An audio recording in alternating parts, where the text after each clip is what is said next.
नमस्कार दोस्तों, आपके चैनल में आपका स्वागत है। आज हम आपको सुनाएंगे अहोई अष्टमी व्रत कथा। ये त्योहार कार्तिक कृष्ण पक्ष अष्टमी को मनाया जाता है। जिस बार की दीपावली होती है, अहोई अष्टमी भी उसी बार की पड़ती है। इस दिन पुत्रवती स्त्रियां निर्जल व्रत रखती हैं। अगर आपको कहानी पसंद आए तो वीडियो को लाइक करें। चैनल पर नए हैं तो चैनल को सब्सक्राइब जरूर करें। अहोई अष्टमी व्रत कथा। एक साहूकार था जिसके 7 बेटे, 7 बहुएं और 1 बेटी थी। सब मिट्टी खोदने गईं तो मिट्टी खोदते समय नंद के हाथ से स्याहू का बच्चा मर गया। तब स्याहू माता बोली कि मैं तेरी कोख बांध दूंगी।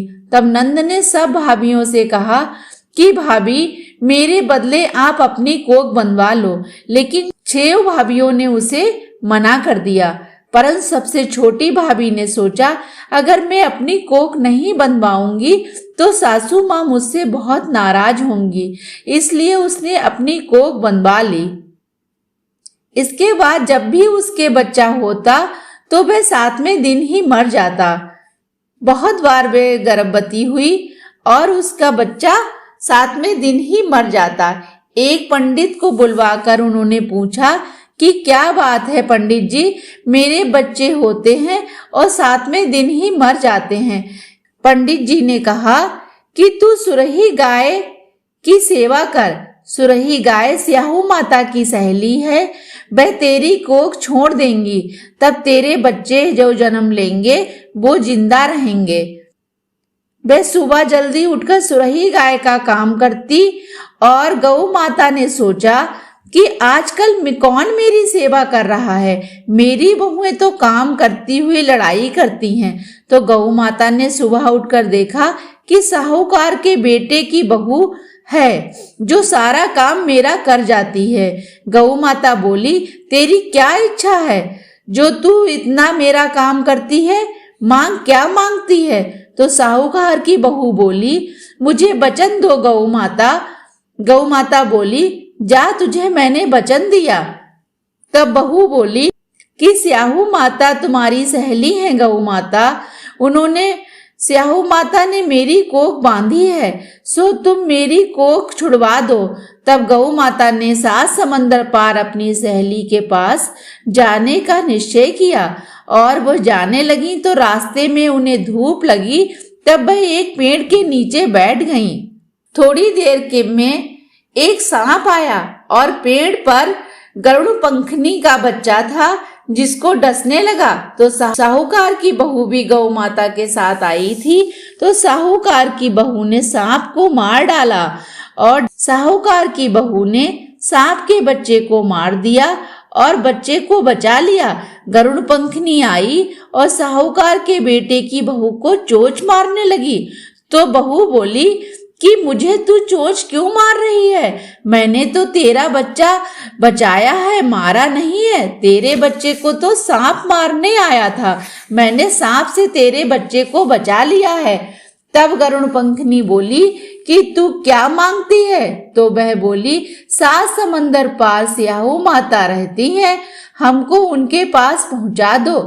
तो गरुड़ पंखनी ने कहा, इसमें क्या बड़ी बात है, मैं तुम्हें अभी पहुंचा देती हूँ।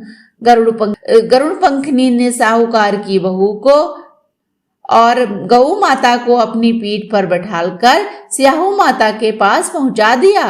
तो स्याहू माता बोली गौ माता से, आओ बहन आओ, बहुत दिन बाद आई। तो गौ माता बोली, हाँ। स्याहू माता गौ माता से बोली, मेरे सिर में बहुत जुएं पड़ गए हैं।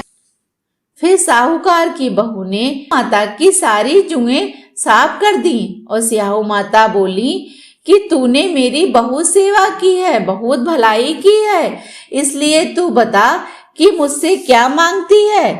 तब स्याहू माता बोली, तूने मेरी बहुत भलाई करी है, इसलिए तेरे 7 बेटे और 7 बहुएं हों। तो बहू बोली कि मेरे तो एक भी बेटा नहीं है, 7 कहाँ से होंगे? तब स्याहू माता बोली, क्यों नहीं होंगे?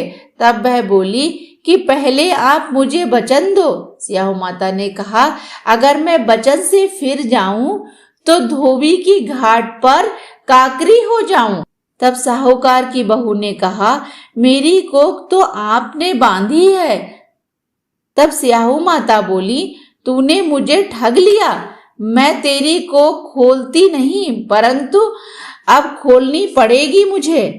स्याहू माता बोली, जा, तेरे घर 7 बेटे 7 बहुएं मिलेंगी और 7 उजमन करियो, 7 मांडी, 7 कढ़ाई करियो।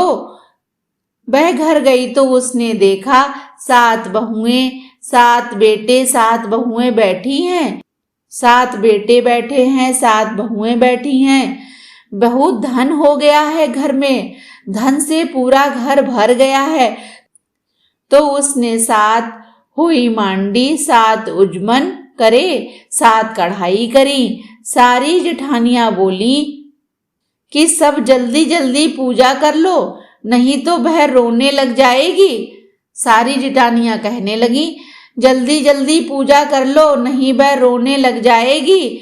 थोड़ी देर में उन्होंने अपने बेटे से कहा कि आज कुछ रोने की आवाज नहीं आई, जा चाची के घर देख कर आया, चाची रोई क्यों नहीं आज।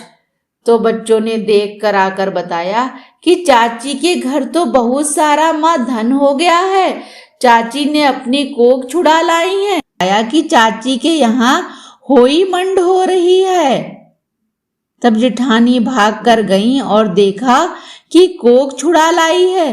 तब वह, तुम लोगों ने तो अपनी कोख बनवाई नहीं, परंतु स्याहू माता ने दया करके मेरी कोख खोल दी। हे स्याहू माता, जैसे साहूकार के बेटे की बहू की कोख खोली, वैसे कहते सुनते सब परिवार की कोख खोलती जाइयो और सब पे सदा अपनी कृपा बनाए रखना। बोलो स्याहू माता की जय। दोस्तों, आपको कहानी कैसी लगी? अगर आपको कहानी अच्छी लगी हो तो हमें कमेंट बॉक्स में लिखकर जरूर बताएं। दोस्तों, कमेंट बॉक्स आपका है, आप अपने विचार जरूर लिखा करें। कहानी पसंद आई हो तो वीडियो को लाइक करें, चैनल पर नए हैं तो चैनल को सब्सक्राइब जरूर करें। धन्यवाद।